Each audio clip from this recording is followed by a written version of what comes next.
आज हम लोग डिस्कस करने जा रहे हैं अपने क्लास 10th के इकोनॉमिक्स में चैप्टर नंबर 3। चैप्टर का नाम है आपका मनी एंड क्रेडिट। इस चैप्टर को हम लोग शुरुआत करेंगे। इसके पहले हम लोगों ने इकोनॉमिक्स के 2 चैप्टर को कंप्लीट कर लिया, अपना पहला और दूसरा। आज हम लोग चैप्टर डिस्कस करेंगे 3rd, मनी एंड क्रेडिट। देखिए, इस चैप्टर को ना पढ़ने से पहले हम आपको बता देना चाहते हैं कि क्लास 10th में खास करके जो इकोनॉमिक्स है आपका, आपने क्लास 9th में भी पढ़ा और क्लास 10th में भी आप पढ़ रहे हैं। देखो, क्लास 10 तक का जो इकोनॉमिक्स है ना, वो बहुत सिंपल है, बेहद सिंपल है। लेकिन जब आप क्लास 11th में आओगे, क्लास 12th में आओगे, उसका इकोनॉमिक्स थोड़ा सा आप उठा के देखोगे तो थोड़ा सा लेवल वहाँ पे टफ हो जाता है। लेकिन क्लास 10 तक का जो इकोनॉमिक्स है वो बड़ा आसान है। जिस तरीके से आपने चैप्टर नंबर 1 पढ़ा, चैप्टर नंबर 2 पढ़ा, बड़ा आसान था वो भी, उसमें कुछ उतना हार्ड है नहीं। जैसे उसमें ज़्यादा आपको हार्ड क्या मिल सकता है, ज़्यादा यदि आप कोशिश करेंगे तो मुश्किल से मुश्किल आपको एक टर्म मिल सकता है, जीडीपी, है ना। उसके बाद नेशनल इनकम, यही सब मिलता है उसमें, और उसमें ज़्यादा कुछ खास है नहीं। तो बेसिकली कहा यह जा सकता है मोटा मोटी कि क्लास 10 का इकोनॉमिक्स बहुत ही सिंपल है। तो उसी सिंपल चैप्टर में से हम लोग एक और सिंपल चैप्टर आज डिस्कस करते हैं। चैप्टर का नाम आपका मनी एंड क्रेडिट। शुरू किया जाए, चलिए। तो इस चैप्टर में हम लोग क्या पढ़ने वाले हैं, थोड़ा सा इसके ऊपर भी हम लोग नज़र डालते हैं। इस पूरे चैप्टर में हम लोग 2 ही चीज़ों के ऊपर बात करेंगे, पहला मनी के ऊपर और दूसरा हमारा क्रेडिट के ऊपर। देखिए, मनी का मतलब आपको पैसा है, पता, मतलब रुपया होता है, सिंपल सा मनी का मतलब। तो हम लोग इसमें ये देखेंगे कि आखिर मनी होता क्या है, कौन हमारे मनी को बनाता कौन है, यानी कि हम लोग जो प्रिंटेड मटेरियल वाला देखते हैं ना, पैसा, पेपर वाला, 10 का नोट, फिर से 20 का, 50 का, 100 का, 200 का, 500 का, इस प्रकार का जो हम लोग नोट देखते हैं, इसमें ये भी पढ़ेंगे कि आखिर ये बनाता कौन है इंडिया में, ठीक है, ये भी देखेंगे। दूसरी बात इसमें हम लोग ये देखेंगे कि आखिर पहले हमारे पास जब मनी वाला सिस्टम नहीं था तो पहले के लोग कैसे खरीदारी करते थे, ये भी हम लोग इसमें देखेंगे। और दूसरी बात क्रेडिट, क्रेडिट का मतलब होता है उधार। उधार के बारे में भी हम लोग देखेंगे कि आखिर हम लोग बैंक से लोन लेने के लिए जाते हैं तो बैंक किस तरीके से हम लोगों को लोन देता है। ओके, तो पूरे चैप्टर में हम लोग 2 ही चीज़ों के ऊपर बात करेंगे, पहला मनी और दूसरा क्रेडिट। क्रेडिट का सिंपल सा मतलब अपने बुक में लिख सकते हैं, इसका मतलब होता है सिंपल सा लोन, ठीक है। चलिए शुरू करते हैं अपना सबसे पहला टॉपिक। पहला टॉपिक है आपका इसमें money as a medium of exchange.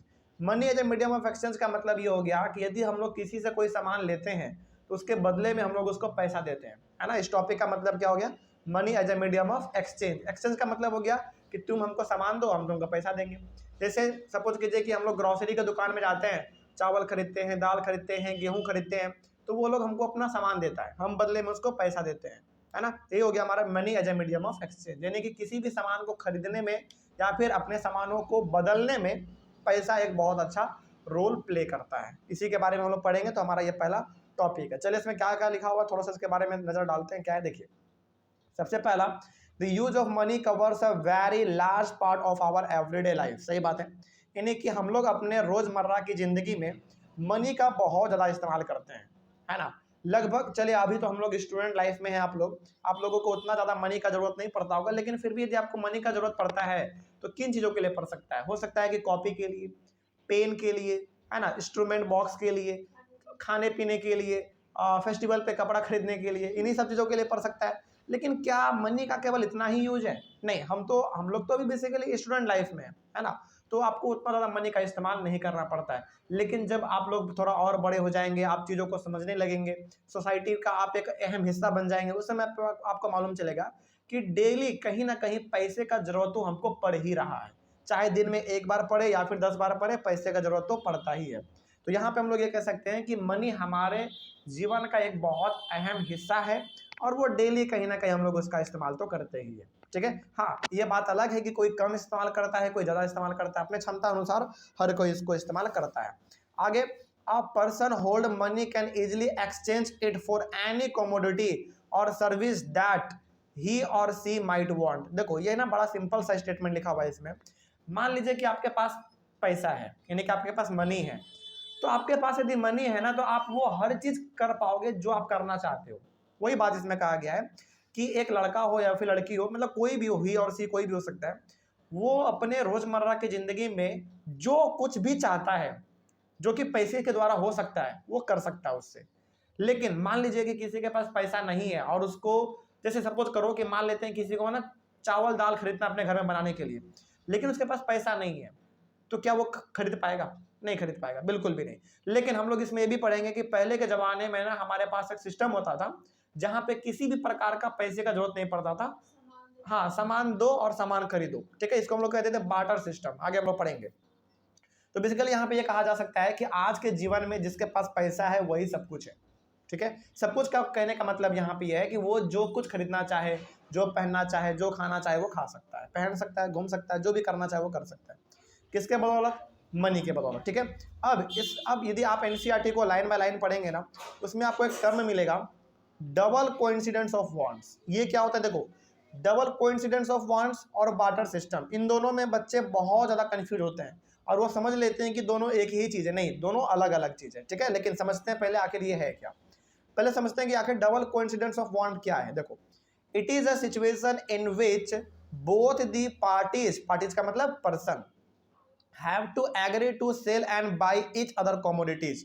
This is known as double coincidence of want. देखो, पहले क्या होता था ना, पहले क्या होता था, समझिएगा ध्यान से, यानी कि आज से लगभग आप चले जाओ कितना साल पीछे, ज़्यादा नहीं, इंडिया का ही बात करते हैं हम लोग, आज से लगभग आप 100 साल पीछे चले जाओ। यदि और आपको गहरे तरीके से समझना है तो आज से आप मुश्किल से मुश्किल इंडिया में 200 साल पीछे चले जाओ, ज़्यादा नहीं, 200 साल काफ़ी है समझने के लिए।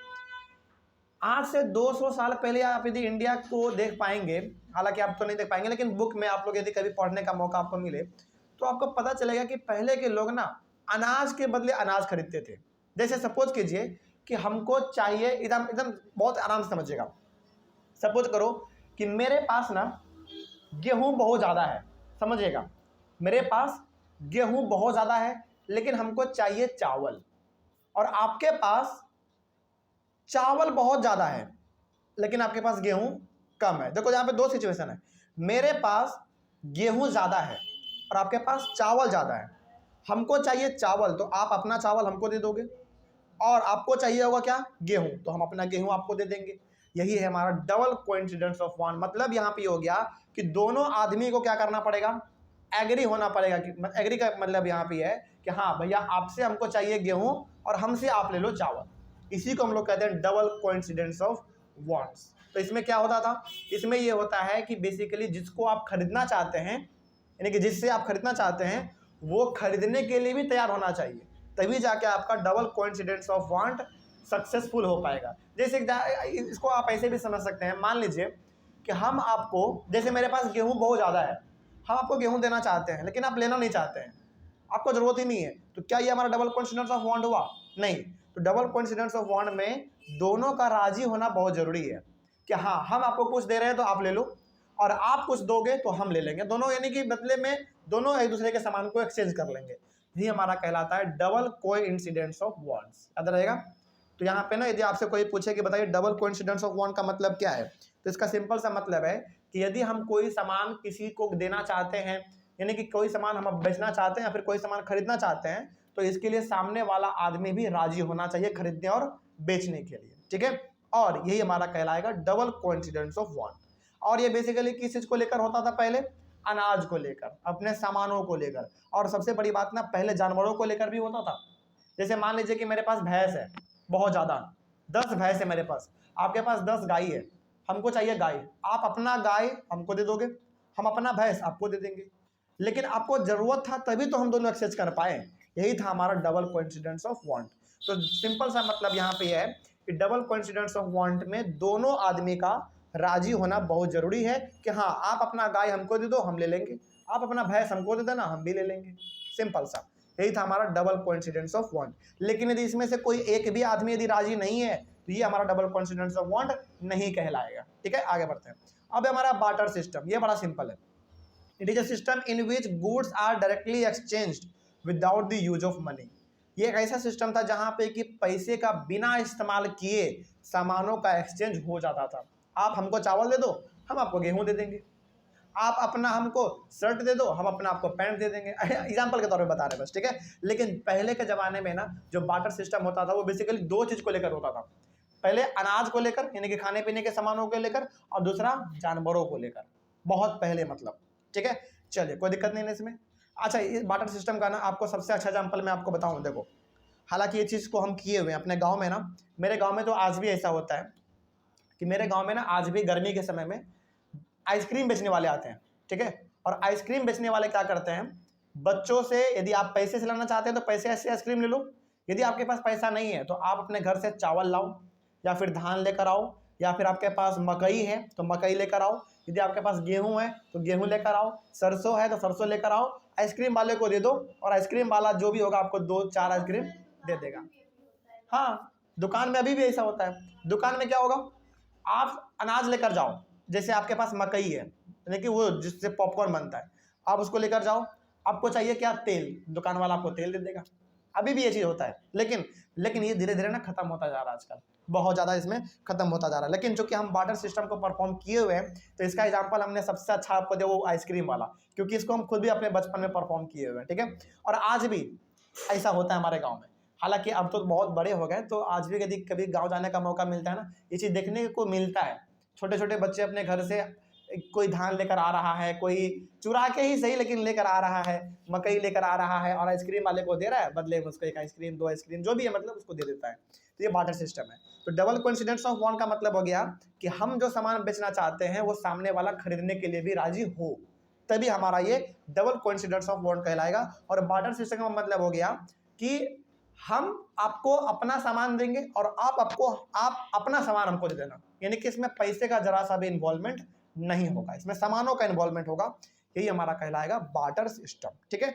आगे, money eliminates the need of double coincidence of want. लेकिन जैसे जैसे हमारे पास मनी आया, मनी वाला कॉन्सेप्ट यानी कि रुपया वाला कॉन्सेप्ट आया, वैसे वैसे डबल कोइंसिडेंस ऑफ वांट वाला सिस्टम घट गया। मतलब कि आज आपको बहुत ही कम ऐसे गांव है जहां पे barter system double coincidence of want देखने को मिलता है, नहीं तो अब तो हर जगह पे बेसिकली पैसा दो सामान लो ऐसा वाला सिस्टम है, ठीक है। यानी कि पैसा आने के वजह से, मनी आने के वजह से डबल कोइंसिडेंस ऑफ वांट और बार्टर सिस्टम दोनों समाप्त होता जा रहा है, ठीक है। चलिए आगे बढ़ते हैं।